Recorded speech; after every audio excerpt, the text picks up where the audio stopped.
Hello everyone और welcome to another new video. और आज हम लोग आपके पास लेके आए हैं कंटेम्प्रेरी वर्ल्ड का एक दूसरा नया टॉपिक जो कि है आपका फेजेस एंड नाजिज। इस चैप्टर को आप दूसरे नाम से भी जान सकते हो जिसका नाम है rise of dictatorship in Italy and Germany. और मेरी आप लोग से बस एक छोटी सी वो है कि अपने प्रिपरेशन अच्छे से करते रहो बस, और रिवीजन कर लेना। अब ज़्यादा बात किए बगैर हम लोग फटाफट से अपना टॉपिक शुरू करते हैं और इसमें देखेंगे कि क्या क्या पार्ट हुआ है। इस वीडियो को मैंने 2 पार्ट में डिवाइड किया हुआ है।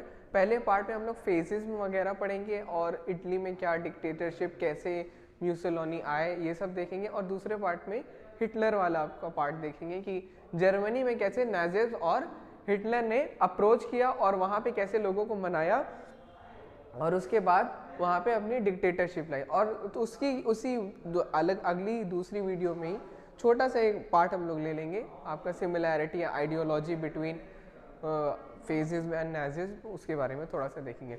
तो फटाफट से अपनी वीडियो शुरू करते हैं। पेन कॉपी लेके बैठ जाओ क्योंकि अब बहुत मज़ा आने वाला है, ठीक है।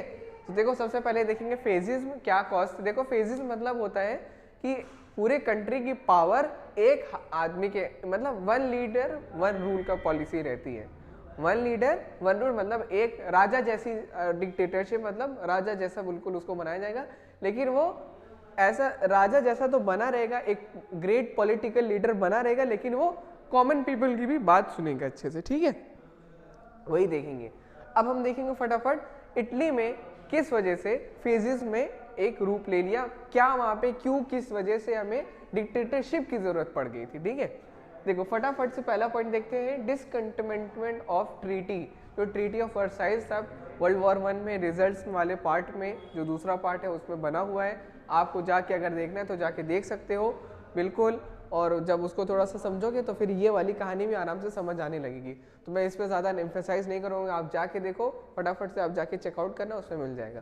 तो डिसकंटेनमेंट जो ट्रीटी बनाई थी अलाइड पावर्स ने, तो इटली जब अलाइड पावर्स के साथ था, जो जीत चुकी थी कंट्री, उनके साथ था ये, लेकिन इसको सिर्फ कोस्टल एरियाज के अलावा और कुछ नहीं मिला था। मतलब जो आसपास का किनारे वाला इलाका रहता है जो फ्यूटाइल नहीं था, इनको चाहिए था टोक्यो की या ऑस्ट्रिया हंगरी की टेरिटरी चाहिए थी, काफ़ी अच्छी अच्छी जगह चाहिए थी, वो इनको मिली नहीं।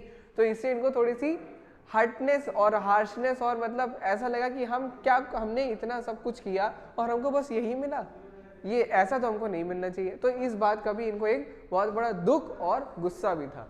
दूसरी part economic crisis. Economic crisis क्या कि इटली ने भी बहुत ज़्यादा पैसा खर्च किया था, बहुत सारे सोल्जर्स ने अपनी जान गंवाई थी। तो इस चीज़ के लिए भी इटली ने अपना बहुत बड़ा डिवोशन भी दिया था, लेकिन उससे उसको कुछ फ़ायदा नहीं हुआ था। हर जगह जैसे वर्ल्ड वॉर एंड हुआ, हर जगह खाने को, रहने को, अनाज वगैरह, और इकोनॉमी डाउन हो चुकी थी। लोग पैसा नहीं कमा पा रहे थे, ना किसी को कहीं से पैसा मिल रहा था, सब बिल्कुल ख़त्म दब सा चुका था, बिल्कुल कुछ मिल नहीं पा रहा था। इकोनॉमी बहुत ख़राब हो चुकी थी, लोग की कंडीशन बैड से वर्स्ट हो गई थी, बद से बदतर। अब दूसरा पार्ट क्या है, पॉलिटिकल इंस्टेबिलिटी। जैसे देखो यहाँ पे क्या हुआ, यहाँ पे एक राजा वगैरह रहते थे, तो राजा जैसी मतलब जंग वगैरह तो जीत भी गए, लेकिन जो इन्होंने क्या हुआ उतने टाइम मोनार्की सिस्टम, पहले मैंने बताया वीडियो में जाके देख लेना, वर्ल्ड वॉर 1 टाइप करके। तो वहाँ पे मोनार्की सिस्टम जैसे ही ख़त्म हुआ तो वहाँ पे कई सारी पॉलिटिकल पार्टियाँ उभरी। पॉलिटिकल पार्टियाँ आई तो, लेकिन कोई स्टेबल नहीं हो पा रही थी। मतलब फटाफट 3 महीने के अंदर चेंज होने पड़ा था, फटाफट हर 3, 4, 5, 6 महीने में फ्रेश इलेक्शंस करवाना पड़ा था कि, लेकिन कोई इनको संभाल नहीं पा रहा था। इतनी वर्स्ट कंडीशन हो चुकी थी कंट्री की कि उसे कोई स्टेबलाइज नहीं कर पा रहा था। तो पॉलिटिकल इंस्टेबिलिटी भी थी, बार बार रूलर वगैरह सब चेंज हो रहे थे, बार बार आपकी पार्टियां बदल रही थी, लेकिन उससे कोई फर्क नहीं पड़ रहा था, ठीक है। अब देखो क्या है, failure of league of nation. यहाँ पे एक और बात ये भी थी कि देखो अब जैसे ये सारे एग्रेशन वाले थोड़े से भावना और ये सब लीडर अब धीरे धीरे क्या कर रहे थे, एक गुस्से का फॉर्म ले रहे थे, धीरे धीरे गुस्से। इन दोनों ने जब गुस्से का फॉर्म लिया तो वहाँ पे दूसरी तरफ लीग ऑफ नेशन सुस्त पड़ गया, वो आलसी पड़ गया और इन लोगों के ऊपर ध्यान नहीं दिया। देखो यहाँ पे क्या हुआ, जब यहाँ पे धीरे धीरे सब आग बढ़ रही थी लोगों के अंदर और लोगों को पावर बोल रहे थे बस हमको कुछ ना कुछ चाहिए, और और भी आगे आपको पूरी हर चीज़ बताऊंगा, लेकिन यहाँ पे एक समझ सकते हो कि जब ये सब अंदर ही अंदर काम हो रहा था, लीग ऑफ नेशन को ये पता ही नहीं लगा और वहाँ पे ये फेल कर गई। उसने ये भी एक कंडीशन दी थी कि सीक्रेट अलायंस नहीं बनाना, या कोई ऐसे एक दूसरे की रिस्पेक्ट करना है, कोई ऐसे भड़काऊ तरीके से कुछ होना नहीं चाहिए, लेकिन यहाँ पे तो हो रहा था, इसलिए वहाँ पे ये लीग ऑफ नेशन फेल हो गया। लास्ट पार्ट क्या है, लीडरशिप प्रोवाइडेड बाय म्यूसोलिनी। म्यूसोलिनी थे, इन्होंने क्या किया, अभी अब आपको यहाँ पे मेन स्टोरी पता लगेगी कि देखो क्या हुआ। जब लोगों के अंदर ये हुआ ना, तो फिर कोई उनको ऐसा बंदा चाहिए था कि जो हमारी कंट्री को स्टेबलाइज कर सके और हमारी इकोनॉमिक बढ़ा सके, और जो हमारी जो छूटी हुई या लॉस ग्लोरियाँ थी, जैसे कि पहले लोगों को बताया करते ना, जैसे इंडिया सोने की चिड़िया थी, तो अंदर से एक वो लगता है ना कि हाँ यार रही होगी, मतलब प्राउड फील होता है। तो वैसे ही एक लीडर थे आपके म्यूसोलिनी, वो आर्मी चीफ, आर्मी कमांडर रह चुके थे। तो ये पॉलिटिक्स में जब आगे आए तो ये एक बहुत मतलब ओरेशन, इनकी स्पीच बहुत बढ़िया रहती थी, जो अंदर को मतलब इंसान के अंदर से बिल्कुल इमोशंस जगा देती थी, इंसान को बिल्कुल इमोशनली मतलब गुस्सैल बना देती थी, इनकी ऐसी स्पीच रहती थी। तो ये इटली की जो पास ग्लोरी थी, मतलब पहले ऐसा हुआ करता था, अब देखो हमने जीतने के बाद हमको कुछ भी नहीं मिला, ये सब वो सब बहुत बताया करते थे। तो लोगों ने कहा कि हाँ तुम संभालो, तुम हमारे काम को अच्छे से देख सकते हो, तुम हमारे लीडर बनो और तुम हमको इटली जैसे हमारा पहले था उससे भी अच्छा करके हमको वापस दो। तो ये सारे कॉजेस है आपके जो फेजिज्म को थोड़ा सा बढ़ाए, ऊपर अप किया। और इसमें म्यूसोलिनी भी थोड़ा सा आग के अंदर घी डाल दिए तो और यार आग भड़कने लगी अच्छे से। अब देखो क्या हुआ, म्यूसोलिनी ही देखो, म्यूसोलिनी बहुत एक इंपॉर्टेंट पार्ट है, इसके बारे में थोड़ा को लास्ट में बताऊंगा। अब देखो क्या है aim of fascism, contempt of democracy. इन्होंने बोला भैया डेमोक्रेसी का कुछ काम नहीं हो पाएगा।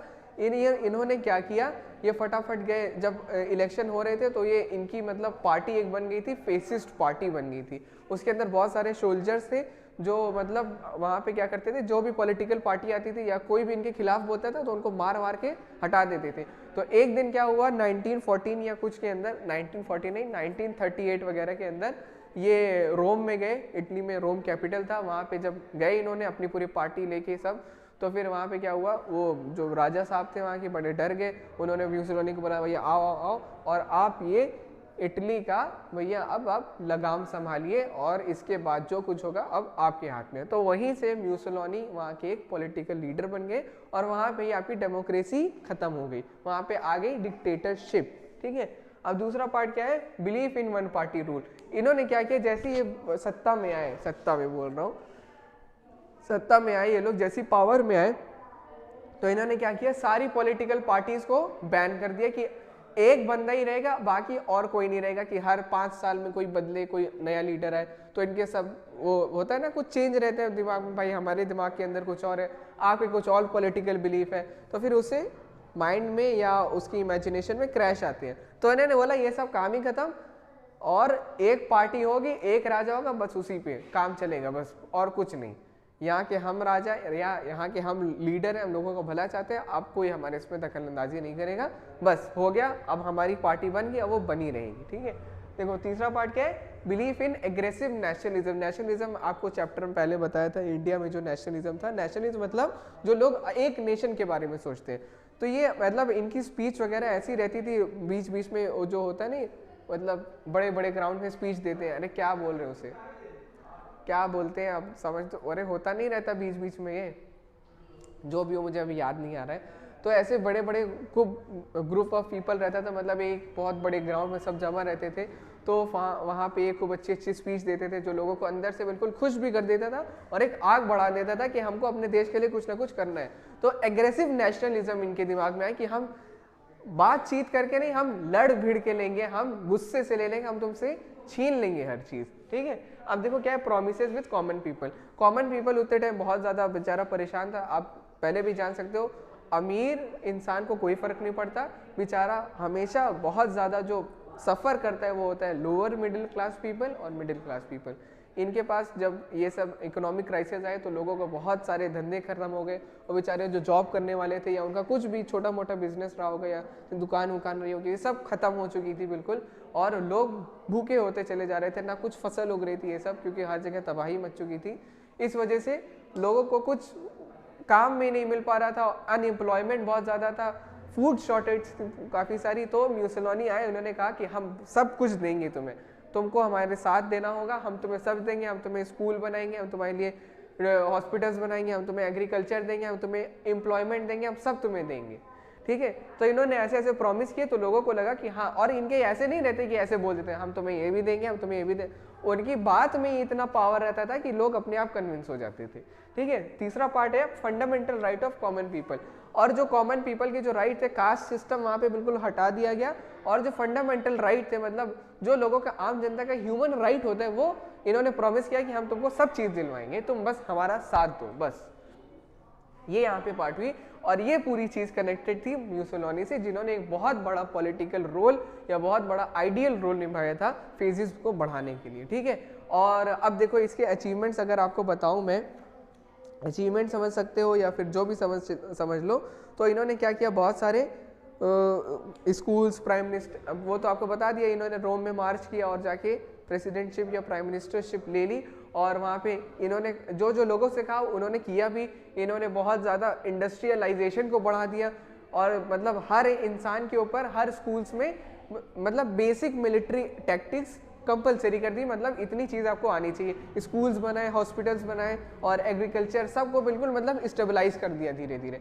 लेकिन एक बात थी, अब ये स्टेबलाइजेशन धीरे धीरे गुस्से का फॉर्म और वॉर का रूप धीरे धीरे लेने लग रही थी, समझ रहे हो, धीरे धीरे वॉर का रूप लेने लग रही थी। तो उसके बाद इन्होंने बहुत सारी क्या किया, और उसके बाद इन्होंने क्या बोलते हैं, इटली के एक जो हेड होते हैं, पोप नाम के पोप होते हैं, जैसे आपके यहाँ होता है ना कोई रिलीजियस हेड होता है, तो उन्होंने उसके साथ म्यूसोलिनी ने पोप के साथ जो वहाँ इटली के थे, उन्होंने कुछ एग्रीमेंट किए, और वहाँ से भी मतलब होता है ना, एक कभी प्राइम मिनिस्टर की बात होती है और एक बात होती है आपकी रिलीजियस हेड की, तो काफ़ी सारे लोग उधर भी डाइवर्ट हो जाते हैं आपके रिलीजियस हेड की तरफ। तो इन्होंने जब पोप से एग्रीमेंट किया, तो इनके पास रिलीजियस वाला भी पार्ट आ गया, प्रेसिडेंट प्राइम मिनिस्टरशिप या प्रेसिडेंटशिप भी आ गई पूरी।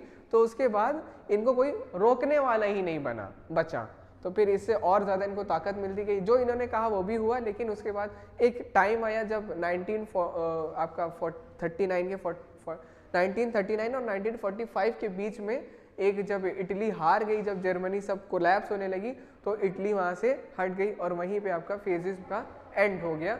और लोगों ने कहा कि आप तो हमको बोले थे ये सब देंगे, लेकिन मतलब बीच में इन्होंने ये सब काम किया, लेकिन वॉर के वक्त ये लोग हार गए, तो वहीं पे फेजिज्म का एंड हो गया। और जब वहाँ पे उसके बाद 1945 में म्यूसोलिनी की डेथ भी हो गई वर्ल्ड वॉर के दौरान, ठीक है।